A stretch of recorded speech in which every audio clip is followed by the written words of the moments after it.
Good afternoon and welcome to Internal Medicine Grand Rounds. There is no commercial support for today's program. The speakers and planners have disclosed no relevant financial relationships with any commercial interests. If you have a question for the presenter, please hold until the Q&A segment at the end of the talk. And if you're attending virtually and have a question, please enter it into the Q&A chat. Also, a link to the event survey will be shared at the end of the presentation. It is my pleasure to introduce our guest speaker, Dr. Silvia Cherian. Dr. Cherian is a third-year internal medicine resident here at Northeast Georgia Health System. She is from Lawrenceville, Georgia, and attended University of Georgia for her undergraduate and attended medical school at Philadelphia College of Osteopathic Medicine. She is passionate about preventative health and treating the patient as a whole. She will be taking care of patients as a primary care doctor in the community, and in her free time, she likes spending time with family and traveling. Join me in welcoming Dr. Cherian. All right. Good afternoon, everyone. I'm Dr. Cherian, and I want to thank my program for this opportunity to speak in front of this medical community. So I hope you enjoy this presentation. I have no disclosures, no financial interests or arrangements. I'm not working with any corporations, and I don't have any content that could interfere with the CME activity. Learning objectives, so just a few basic learning objectives.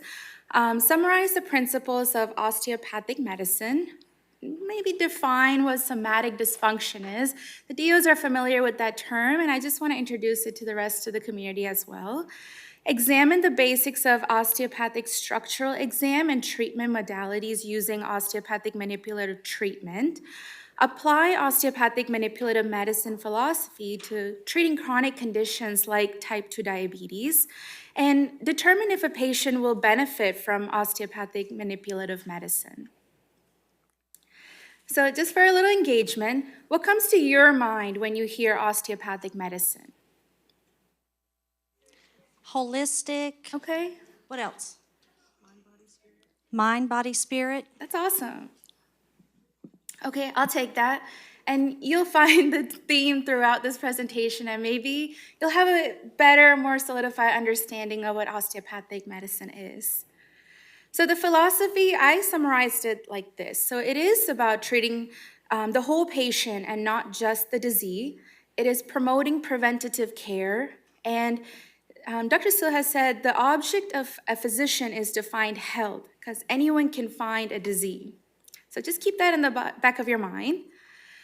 This is Dr. Andrew Still. He was an MD during the Civil War times. He is the founder of osteopathic medicine. During his training and practice, what they used for treatment and medicine was things like substances called calomel, arsenic, opium, and most of the time, they didn't really treat the conditions. They never really helped understand the root cause of the problem. And if anything, patients died from things like mercury poisoning, because calomel was basically mercury chloride. So he kind of went out of his way to figure out, how can I make patients feel better? How can I examine the patients, understand the condition that they're going through? Is there a relationship between the condition and structure and function? And he started doing techniques which helped patients. And eventually, he was able to share, he kind of established the philosophies and shared the theories in 1874 and founded the first American School of Osteopathic Medicine in 1892. And since then, it's grown a lot. So these are the foundational tenets of osteopathic medicine. Number one is that the body is a unit. The person is a unit of body, mind, and spirit. So what our audience said. Now, we treat the body all the time. That's what we do, that's what we learn. And sometimes we take it an extra step and treat the mind. But do we treat the spirit? And I don't want the spirit to be this taboo philosophy. It's something we've heard of, and I'll cover it in the next slide. And the second concept or the tenet is that the body is capable of self-regulation, self-healing, and health maintenance. And we apply this philosophy to when patients have viral infections. We allow the body to run its course, the virus to run its course, and the patient feels better, and we support them through it. And in terms of self-healing and maintenance, we promote patients to take care of their health so that they can maintain the recovery and the results. The third tenet is that structure and function are reciprocally interrelated, which basically means if there is an issue with the structure, eventually we're going to see an issue with the function of what that structure is meant to do. And then lastly, rational treatment is based upon an understanding of the basic principles of the body being a unit, self-regulation, and interrelationship of the structure and function relationship. So when we choose a treatment, it has to be rational. It has to be individualized for the patient. Is the patient, how healthy is the patient to begin with to benefit from the treatment that we're choosing for them? And are we going to maintain those results? And how is the patient going to benefit from our treatment choice? So going back to that first tenet, I talked about us treating the body and mind a lot, but the spirit is taking it a step further. It's really assessing, does the patient have all the tools for our treatment and our intervention to be successful? When we talk about everything we want to do to make the patient better in the clinic, everything makes sense. They nod and they say, yes, I'm going to do this and that, and it's over. But once they get home, do they have access to good food? Do they have good family support? Does the patient understand their bigger purpose in life on why they should remain healthy and get better? So that's how I define the spirit aspect of this body, mind, and spirit. So osteopathic medicine and treatment modalities are based on several concepts. One of the foundational concepts would be the understanding of barriers. So we have several barriers within our anatomy, and the first is a physiologic barrier. So that is basically how much can you have active range of motion, and that's just your normal range of motion. So how much can you lift your arm or extend your leg? And then we have the elastic barrier, which is when you can go so far, and then the physician can push them a little bit more, and that's your elastic barrier. When we go beyond that, we're going to break something or injure something, and that's the anatomic barrier. In osteopathic manipulative treatments, we target the restrictive barrier. So within that normal physiologic barrier, there is a restriction, and that's what we want to get rid of or improve and target for treatment. And somatic dysfunction. So if you ask a medical student who went to a DO school, what do you do in DO school? What is OMM? They're going to say, we treat somatic dysfunction. And this is the official definition of it. So a definition is impaired or altered function of related components of the somatic or system or the body's framework, which includes the skeletal, arthroidal, myofascial structures, and the related vascular, lymphatics, and neural elements. That's the whole body. And we're trying to identify the restrictive barrier, which is also our pathologic barrier. In order to do this, we need a good osteopathic structural exam, which is history, palpatory assessment of where is the tenderness? Is there asymmetry in the range of motion? Is there asymmetry in how the patient is right in front of you? Are there tissue texture abnormalities? To be honest, the closest I saw to this kind of exam was when I rotated with a rheumatologist. They looked at every digit, the carrying angle, tissue texture changes. I was quite impressed. But that's what DOs are trained to do, if time allows, of course. It went back. And here's a detailed presentation of what we're looking for when we do a structural exam. So looking at the patient, we're looking from the mid-gravitational line, so starting from the toes, we go our way up and find out where is the asymmetry. We look at their elbows, we look at the carrying angles, we look at their shoulders, we look at their hips, we even look at the level of their ears. to kind of determine where is there a difference, and that could be a target of treatment. So for example, in this patient, if we start at the bottom and go all the way up, we notice that her pelvis is shifted to the right. And over time, you'll start hearing the patient complain of hip pain or knee pain or gait abnormalities. And it's our job to kind of pick up these sooner and help the patient not develop those issues. And then when we look at the patient from the side, we look at their ankles, their lateral malleolus, we look at their knees, we look at their hips and kind of figure out where is the asymmetry now, where are the changes. And this patient actually has posterior shoulders, which can also lead to trouble later. For example, an anterior forward leaning head, which can cause neck pain and other issues. And here's a little more detailed exam of a physician kind of looking at the vertebrae. So osteopathic physicians look at each vertebrae to see how is it located within the body. Sometimes they're rotated. Each vertebrae has a coupling movement that can tell you if it's rotated one way or side bend one way, and that can over time lead to dysfunction, or that itself is a dysfunction. And many times when you have even visceral issues, your body can kind of lean towards that side to indicate there is a problem there.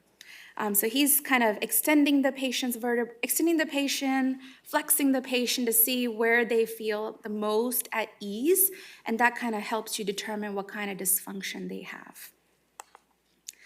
So that coupling movement I was talking about is also known as Freiht's law. We have type 1 dysfunctions and type 2 dysfunctions of the vertebrae. Type 1 is when the vertebrae is in a neutral position, which means rotation and side bending of the vertebrae happens in opposite directions.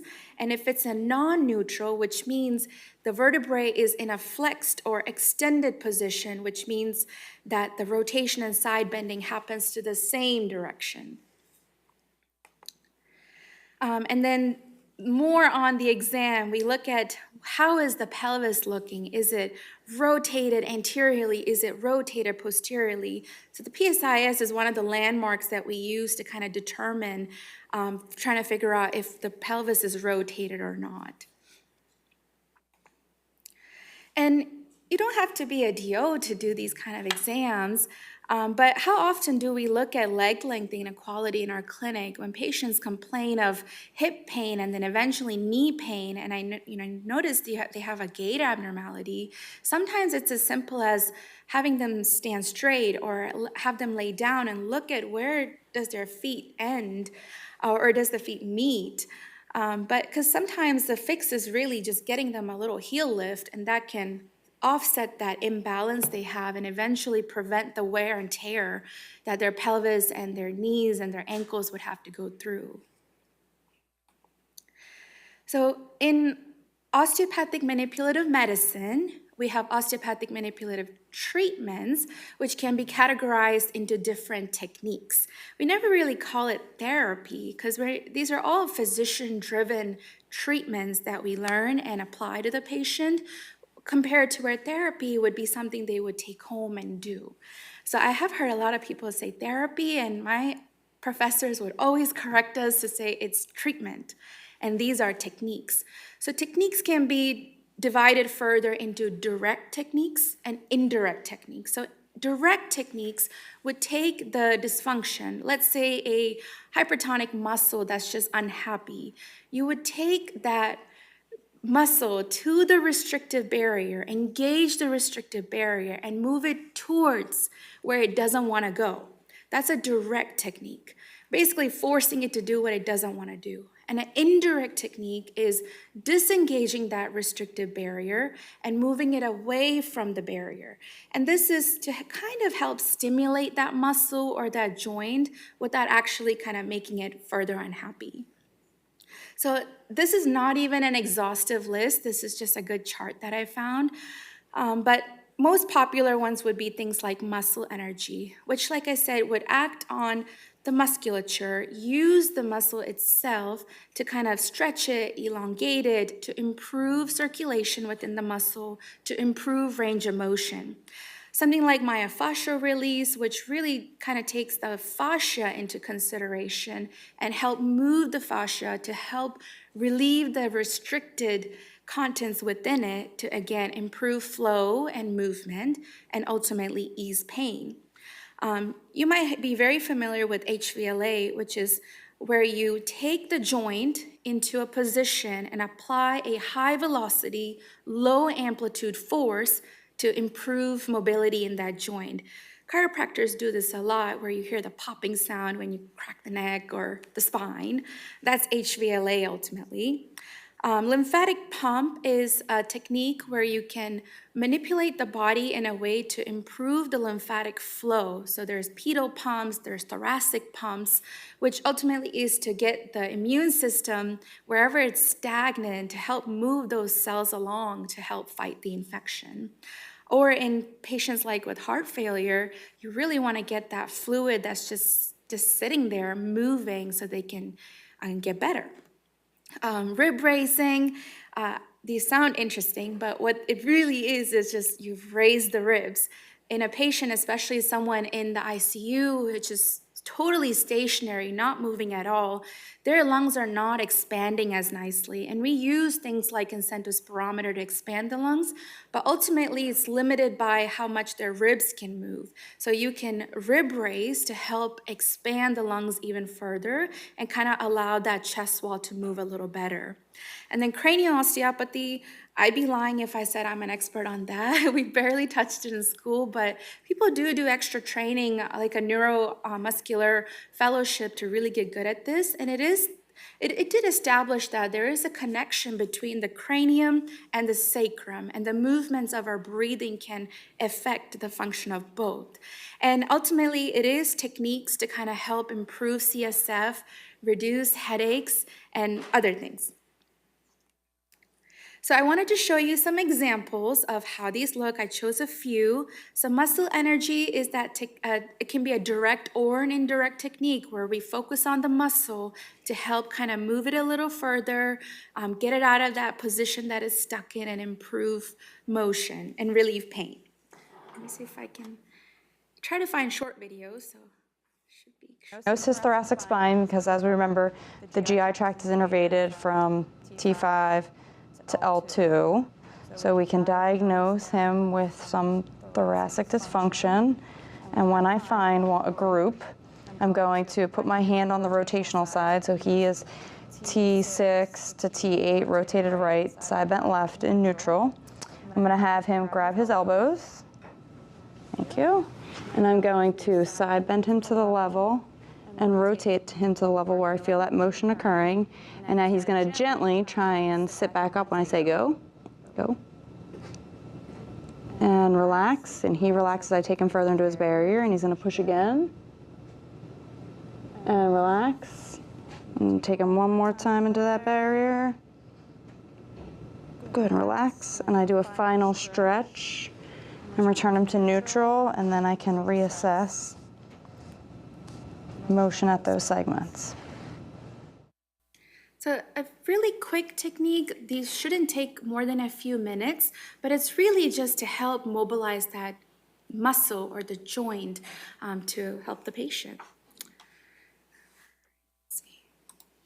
All right, so another one would be myofascial release. I have patients all the time complaining about plantar fasciitis, and here's a technique that could help such patients. Working into the plantar fascia, from the calcaneum to the toes, the plantar fascia will span out.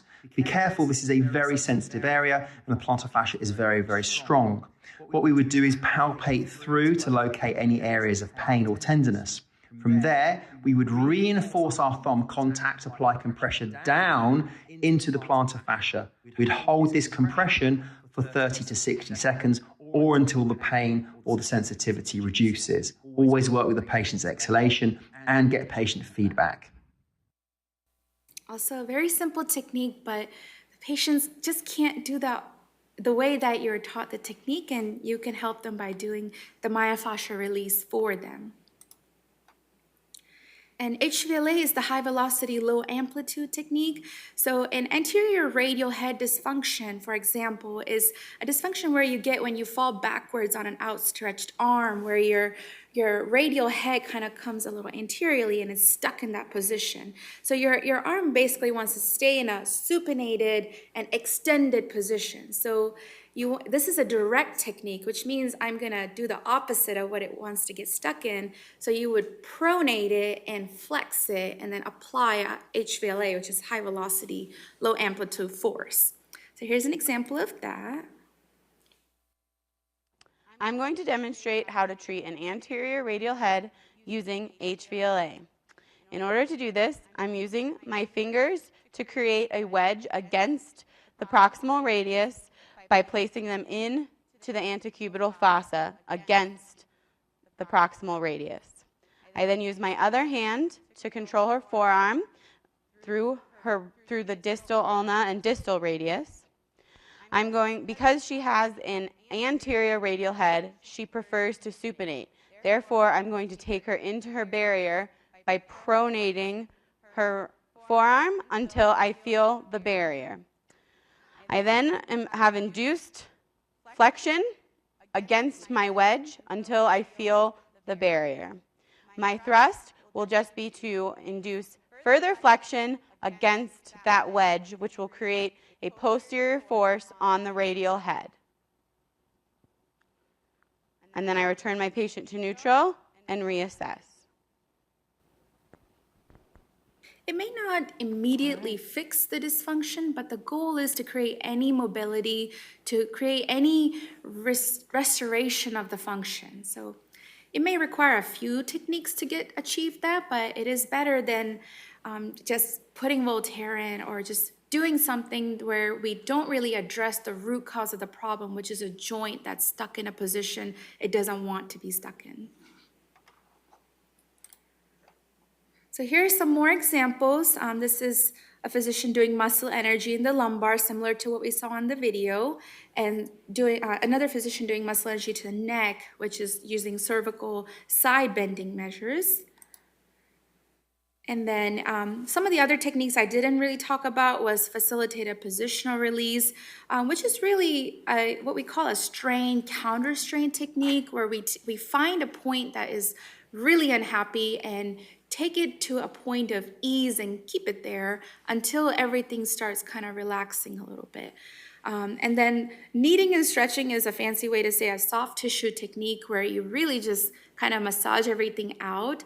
And many times what I've seen my professors do is they kind of go in order. They might start with some soft tissue methods like the stretching and kneading. Then they might do a full myofascial release to really engage the whole area. And then they'll do muscle energy, and then they'll do HVLA to really help that whole area instead of picking and choosing a particular technique. Prone thrust, this is also known as the Texas twist, where you lay flat on your belly, and if you have areas of hypertonic muscles or multiple vertebrae that's just kind of stuck in a weird position, the patient will take a deep breath in, the physician will find where they need to place their hand on the transverse process of the vertebrae, and then apply a sudden high velocity, low amplitude force, and you might hear a couple of vertebrae cracking. And then some other techniques would be like an articulatory technique, which is where you can apply a repetitive motion to the joint to really help it getting moving. And then this other technique is called the lumbosacral thrust or articulatory technique, also known as the OB roll, which is really just to engage that pelvis. And I've seen a lot of techniques used in pregnant patients because there's just a lot of lack of mobility in some of these joints, and they find it very beneficial. Suboccipital inhibition or release is everyone's favorite, I think, which is basically where you find that suboccipital area and apply pressure, which really helps the patient kind of relax those neck muscles, even help with anxiety, and just restore that function of those muscles around it that's just so tense and tight. Counterstrain is another technique similar to that facilitated positional release I was talking about. There are areas where you can kind of identify where there's more tenderness than normal, and you can take it into a position of ease is what we call it. So you can flex the neck and side bend the neck away or towards to get it to feeling the best, and you hold it there for 30 seconds until the patient, and we reassess and see if the pain improved at all. And there's these points all throughout the body. And then the next layer of discussion is the viscerosomatic connection. So we learn in anatomy that the nervous system is split into central nervous system, peripheral nervous system, which then is further split into autonomic nervous system and the somatic nervous system. And all of this is to say that everything is interconnected. And if we are getting clues from the visceral part of our body that there's something wrong with the somatic, same goes for the other. There could be something wrong with our structural framework that is presenting in our visceral organs. So this can be associated in various pathologies like cardiac arrhythmias or asthma, cholecystitis, diverticulosis, and I could read the whole thing, but you get the point. And then this is just to show that all of our afferent neurons, whether it's visceral or somatic, all meet at the dorsal root ganglion. And then they synapse onto the dorsal horn of the spinal cord, which are basically mini computers in every segment of our body to send the information to our brain and decide what needs to be done. Which is why we see things like when we have gallbladder-related pain, we feel the pain in our right shoulder. Or if we have ischemic cardiac disease and have heart attack, we feel that in that T1 to T4 nerve path, which is that viscerosomatic connection. We call it referred pain as well. So the visceral techniques are further categorized into three different categories. So reflex-oriented, myofascial-oriented, or vibratory or stimulatory. So the best example I could find was like a carotid massage. You can do a carotid massage, which is acting on the somatic framework, which can then lower your heart rate, which is basically our first step to treating an SVT. So that is one example. And then again, my goal is not to teach any of these techniques. I just want to inform you about what is out there and what are these things that we can do to help our patients. Okay, question time. The phrenic, just a true or false question. The phrenic nerve arises from C4 and also receives fibers from C2 and C3. False? False, 5 and 6. Oh, No? false is correct. But remember, C3, 4, and 5 keeps the diaphragm alive. So, and you'll see why this is relevant in a little bit. So it's really understanding what our viscerosomatic connection, understanding of that can do to help our patients. So keep this in mind and we'll see how this is applied later. Another concept is the concept of Chapman's reflexes, which is this theory where a bead-like structure or a little nodule can pop up in different parts of our body that can be a hint or a diagnostic clue to there's some issue there.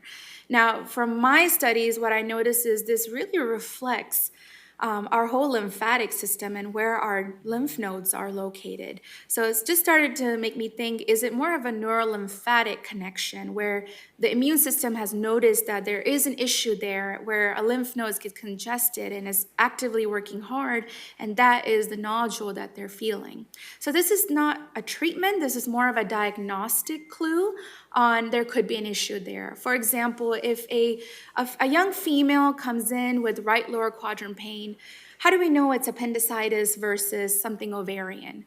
So a DO might use these Chapman points to see where is that nodule. Is it more higher up or lower near the pubis? Because that might help me determine should I chase appendicitis or an ovarian issue. So it's more of a diagnostic clue.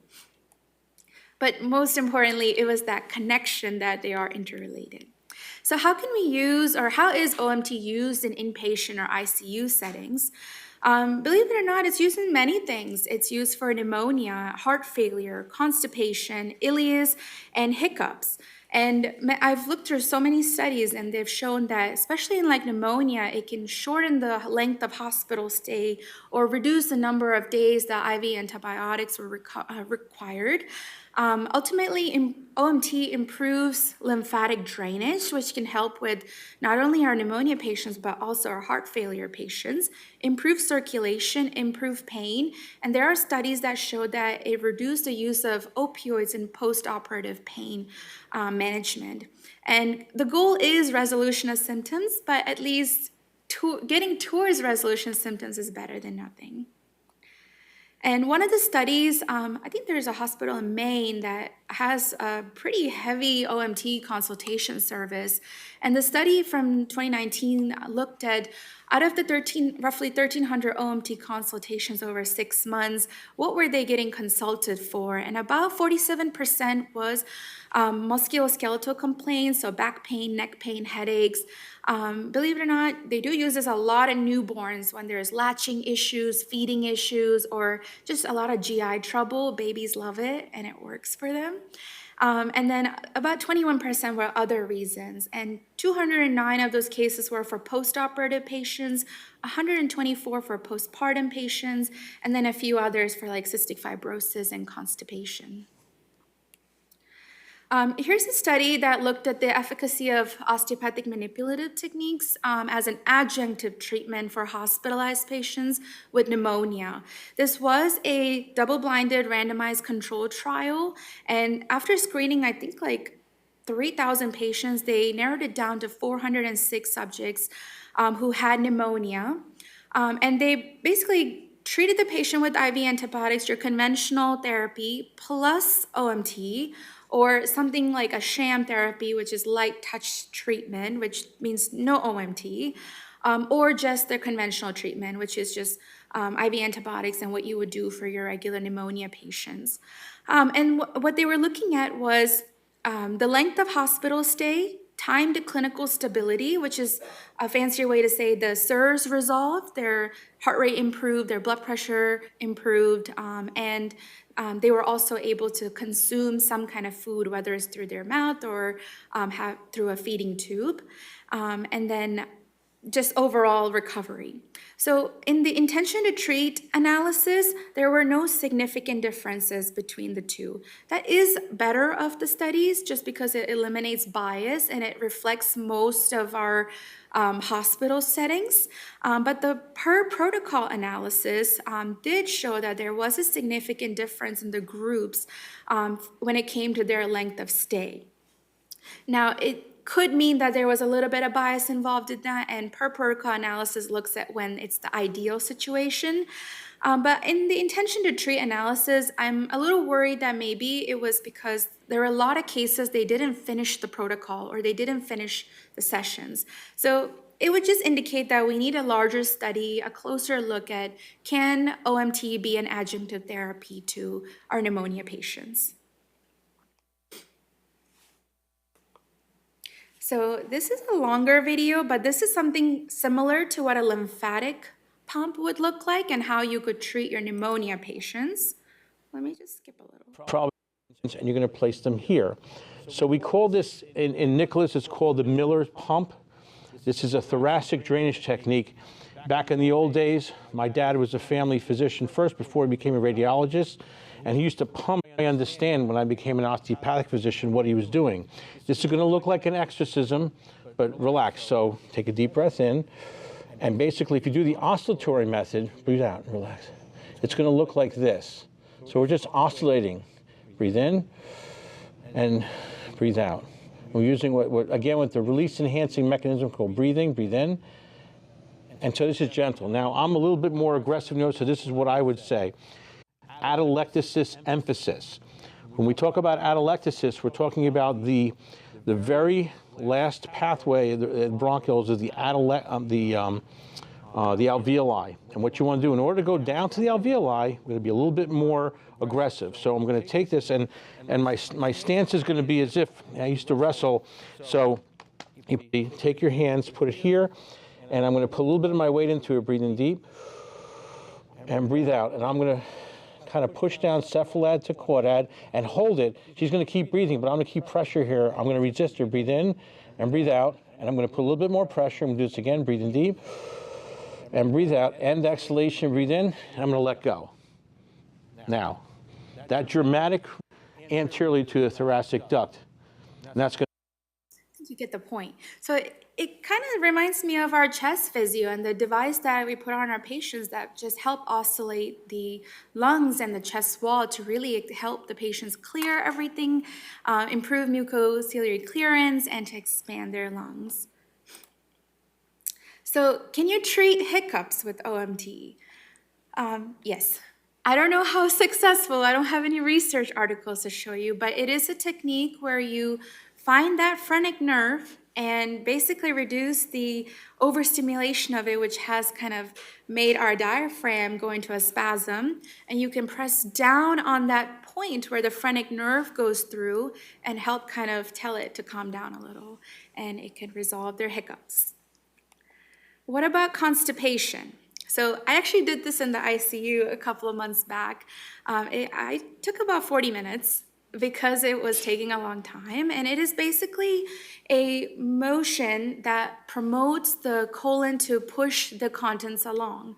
And this is not the only technique. You can have the patient lie on their side and kind of pull their fascia off of the abdominal walls to promote movement. Now, when I think of my ICU patients, they're just laying there, and I can throw all the medicine I want at them, and if they don't have any mechanical movement, it's going to take a lot of medicine to help to see anything. So this is a technique they can do. I think it works. But again, I don't have a lot of data to be like, yes, this is what we need to do for all our constipated patients. And then how can OMT be utilized in an outpatient setting?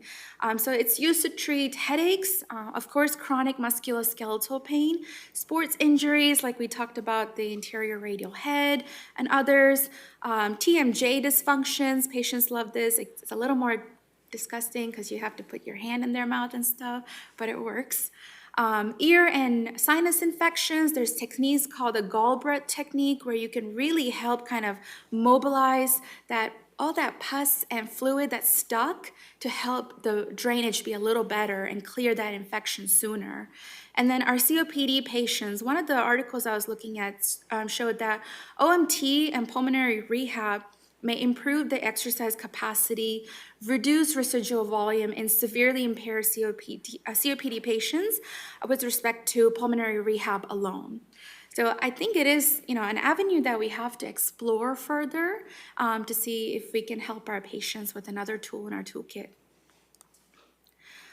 This is another study that looked at chronic OMT to be used for chronic back pain, and ultimately it was a randomized, double-blinded study that I think looked at, I forgot how many patients, but the result was that there's a large effect size for OMT providing substantial pain reduction in patients with chronic low back pain.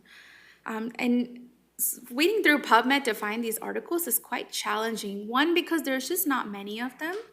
Two, because it's hard to implement these studies like we study medications, because these are protocols. And for one, it takes a highly skilled individual to perform these protocols, and two, to design a study that looks at the efficacy of it compared to medicine is quite challenging.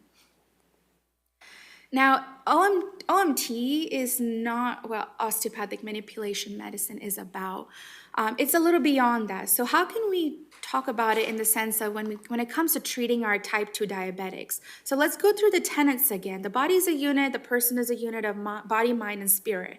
This means addressing all these three elements is what's going to make our patient feel better or treat their type 2 diabetes. So are they going to go home and take their insulin? Does their work-life balance allow them to check their blood sugars when it's fasting to allow them to help understand how much insulin do I need? Are they gonna go out of their way to choose a good diet or proper sleep hygiene? Or when it comes to their mind, do they have eating patterns that are maybe making it harder for you to treat their type 2 diabetes. So that's looking at the patient as a whole. And then understanding that the body is capable of self-regulation, self-healing, and health maintenance.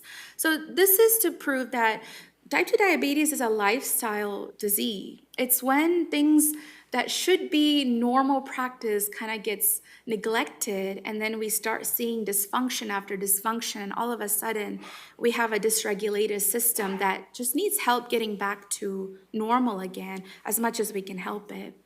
And then structure and function are reciprocally interrelated.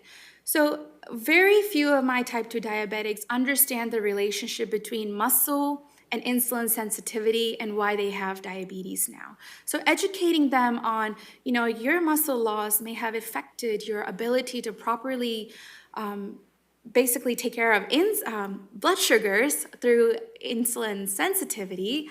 It helps the patient understand that, I've never been told that I need to eat more protein and I need to do more strength training exercises, which is maybe what caused them to eventually develop type 2 diabetes in the first place. And then rational treatment is based upon the understanding of basic principles to combine all of these tenets. It's a treatment that's going to help the patient. It may not always be one thing or the other. It may just be counseling. It may just be medications. But I think it's such an individualized process that if we throw the same treatment at every patient, it may not work for them. And that's just what this last segment identifies. And how are we going to maintain those results? It has to be a treatment that the patient is going to go home and do and stick with until they see the benefits. If not, the patient ultimately feels dismotivated and feels like they're the failure and not the fact that we haven't addressed on how we can help them with their diabetes. So another factor or another concept that I would like to see more of OMT in is fibromyalgia. It is a very complex disease that is, the root cause of it is chronic pain, chronic stress, which starts showing in our somatic aspect of our body. But the number of patients that are diagnosed with it, is just doubling and doubling year after year. But the treatment is usually SSRIs to treat their depression or pain medicines to help with the pain.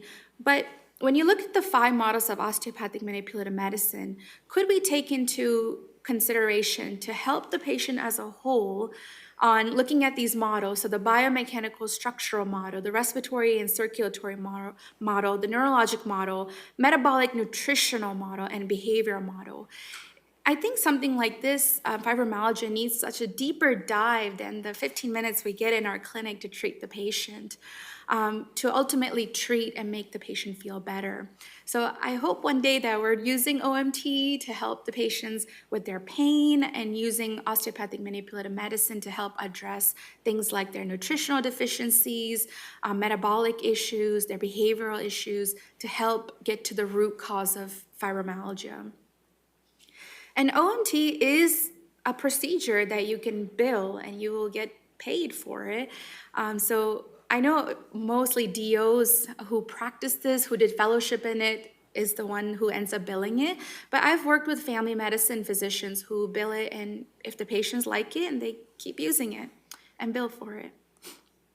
So next question. A 28-year-old male presented to the clinic with complaints of neck pain. He stated that he's a first-year medical student. The pain has been going on for the past 3 months. The neck pain is worse after he does an hour of practice questions. He tried applying heat and doing some stretching exercises at home with minimal relief. On exam, he has hypertonic posterior neck muscles with reduced range of motion of rotation to the left. What is the next best step of treatment? If You don't want to do surgery? What? Not even an MRI? Would you like to speak in the microphone, please? I just said OMT. correct. OMT. Do we So- agree? Yeah. Oh, yes, we do agree. So all of these are different avenues where we can ultimately help this patient. I definitely don't want to just reassure the patient and watch, because he's going to do terrible on his boards. I don't want to throw muscle relaxers and opioids because it's going to cause more harm than good for him if we have not got to the root cause of the problem. And if all this patient needed is some stretching and techniques to help kind of relieve those tense muscles, why not? So when do you avoid OMT? So like I said, OMT is a physician-driven technique that requires a little bit of participation from the patient, whether it's you breathe in or breathe out with certain steps in the techniques, or you have to move a certain way. So if the patient can't participate, I'm not gonna do a lumbar muscle energy on my ICU patient who is intubated. They're not going to be able to participate. So you kind of have to figure out who can participate and not. And sometimes it's patient refusal. They're scared of it. They've heard of what the damages of HVLA can do and they don't want to do it. But other instances would be metastatic bone cancer or osteomyelitis or an abscess or severe osteoporosis where you don't want to apply a lot of high velocity and break something. Or even rheumatoid arthritis. And this is mainly because of that, the OA joint that is very unstable and they can cause some issues with their dens. And then hypermobility of joints is also another area where you don't want to really manipulate the joints too much. This is a very new article. This is published in 2024 April. It's where they looked at the effective osteopathic manipulative treatment and the quality of life in patients with cardiac implantable electronic devices. Basically, they were looking at the quality of life in terms of decrease in overall pain and pain that interfered with work after getting a cardiac implantable electronic device. It's a challenging study, and I'm happy to see that they're looking at other avenues on how to help the patient instead of seeing it as a taboo or a field that we don't want to use because we don't know what it is or understand it fully. So how you might be familiar with osteopathic medicine is these techniques have been adapted by chiropractors and the rehabilitation measures have been utilized by a physiotherapist. And then now I'm seeing more and more of the principles itself being the foundation of what we now call integrative medicine. So we started off with one DO school, and now we have 42 DO schools across the nation. I went to PCOM in Sewanee, which is a sister school of the one in Philadelphia. So we have 3 DO schools in Georgia right now, but it's growing every day, and now about 25% of all of our medical students are DOs. And there has been a lot of progress in addressing the differences and the similarities. When I started DO, even my parents were a little questioning of me on why do you want to be a DO and not an MD. It's really personal preference on if I wanted to take that extra time to understand those somatic, visceral, neurolymphatic connections and understanding those philosophies that match my values on how I want to take care of my patients. It really doesn't say one is better than the other or anything. Like I mentioned, the rheumatologist I work with did almost the same structural exam as a DO did, and she was not a DO. So it's not who's better or what's better, it's how can we use this knowledge as a tool to help our patient. In 2020, before July 2020, we actually had 2 different residency matching programs for DOs and MDs, but now we have just one process where all DOs have access to all the MD residency programs as well. And we also we're gaining more and more equal recognition of both of the licensing exams so that medical students who are DOs don't have to study for both, which is extensive, 7 9-hour exams each and money.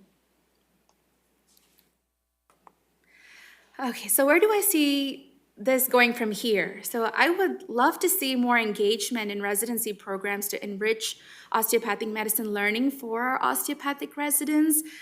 It is something the DO students took time to learn, and it is a skill that has to be practiced on a daily basis so that they can utilize it confidently when they leave residency. 3 years of learning everything but OMT can be I would say detrimental to their learning of what they learned for 400 plus hours in medical school, which now they have to kind of relearn, which is kind of me right now. But I want to look forward to more large-scale research regarding OMT. Can OMT patients benefit? Can OMT be used to benefit patients with vertigo, migraine, fibromyalgia, or recurrent infections?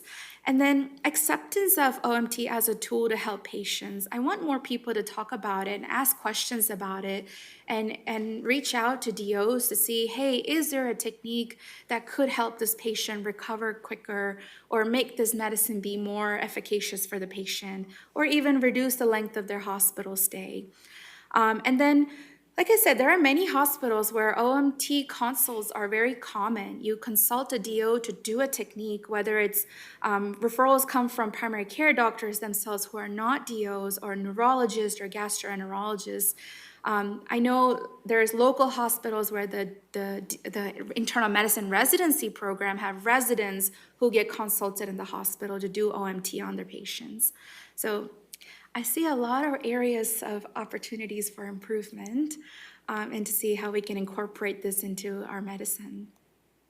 So summary is that osteopathic medicine is a growing field, and the principles of osteopathic manipulative medicine is to help create perspective of the root cause of the dysfunction to help restore the function and allow the patient to heal and recover. And the treatment modality should be personalized for patients. It may be just the medicine, it may be surgery, it may be OMT, or the combination of all. And I just want to leave off with OMT is another tool in the toolkit to help the patients. And I want to thank Dr. Amy Kim, who is a DO. She was my mentor for this project.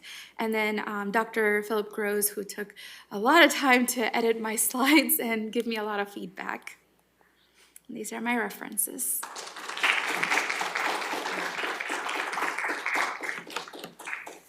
Thank you, Dr. Cherian. If you're viewing online and have a question, please enter it into the chat and we'll make sure to ask. Are there any questions or comments in the room? Hey, thanks so much for this presentation, Sylvia. I also have a lot of love for the osteopathic approach, so this was really cool. Big throwback if you were at a DO school, for sure. You pointed out, I think, something huge in that there is like a limitation as far as how do we get high quality literature evaluating OMT. Do you have any opinions on how that could be improved? Because like, I agree, it's very difficult you can't study it like we do a drug trial necessarily, you know? So when you were kind of combing through everything, did you see like certain methodologies that did produce high quality data, or do you think that's still just kind of an area where there's a big gap? Yeah, so I saw most of the research were done by fellows who do the fellowship or by larger osteopathic medicine programs that have, like their DO programs, DO residency programs that have residents with similar interests, that have attendings with similar interests. And those seem to be the ones, even if the subject group was small, they were able to follow those patients and have the continuity to see if it helped the patients or not.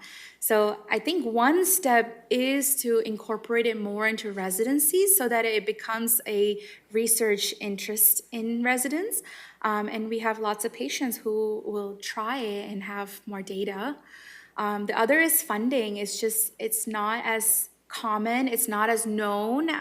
A lot of patients don't know what DO is or that there is OMT out there. So if we don't know it's out there, I'm not sure how we're going to compare it to medications that have been shown to be successful.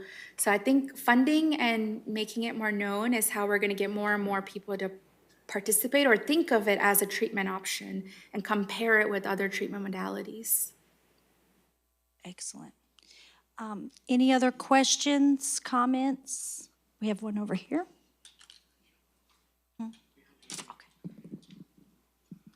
Hi, great presentation. Thank you for choosing this topic. So I guess one question that I had for you was, do you think OMT is currently being underutilized? And if so, what do you think is the biggest barrier that the osteopathic physicians face in utilizing OMT techniques in their respective clinical settings? Thank you for the question. I do think it's underutilized. I think the biggest barrier is time. I think, like I said, a 15-minute interview and assessment, and coming up with a plan for the patient is just not enough. Doing a structural exam might take a good 15 minutes itself. So I think time is the biggest barrier, because every time I mention OMT to the patient seems interested. It's just we don't have the time to do it in the clinic. Sorry.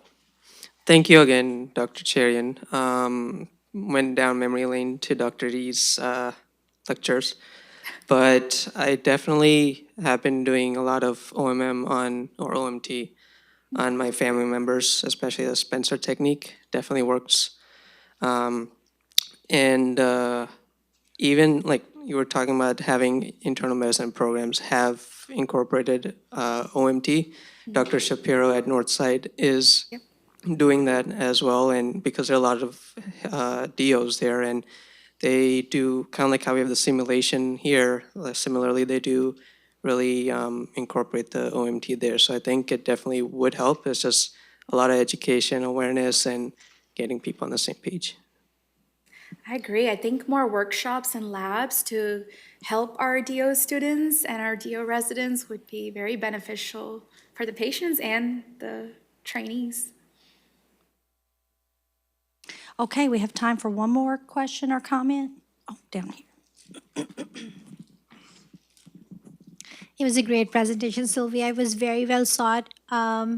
Quick question. Do we have any physicians that we can refer to for OMT? And then is that a replacement for physical therapy, sort of, or do we still have to refer patient for physical therapy? Yeah, so there are lots of local physicians who practice OMM. Sometimes they don't do traditional medicine. They focus on just OMT because the need is so high and they only have time to do just OMT. So there are local physicians that you can refer patients to, even if you are the primary care doctor of the patient. And what was the second question? It's not a replacement for physical therapy, Oh, no. correct? So therapy is very different. Therapy is something that I strongly believe in, and the patients need to do that exercises at home to make sure that we help them recover. You know, just it's a longer treatment process, which we use as therapy, rather than our OMT techniques. They're quick, they're short, they are just for that one-time visit, and maybe they may be reevaluated in another 3 months and for another technique. Thank you. Thank you, Dr. Cherian. Great job. Thank you.